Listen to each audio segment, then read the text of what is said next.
জিনিস শেয়ার করতে চাই। জিনিসটা আমার হঠাৎ করে ফিডে এসেছে, ইনস্টাগ্রাম ফিডে।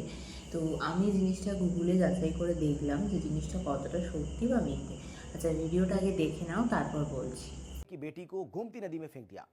पत्नी का आरोप है कि गर्भ के ही समय पति ने कहा था कि बेटी होगी तो वो नहीं रखेगा और पहले भी 2 बार बेटी को मारने की कोशिश कर चुका है।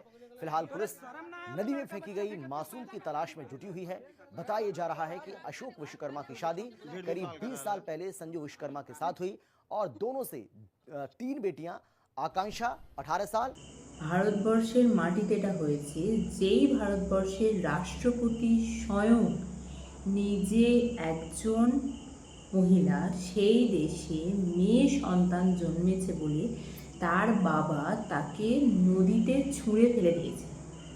ছেলে মেয়ে সমান, সমস্ত অধিকার সমান পাচ্ছে, এদের আলাদা করে নতুন করে কিছু দেওয়ার দরকার নেই, আলাদা করে সিট, আলাদা করে হেনা তেনা।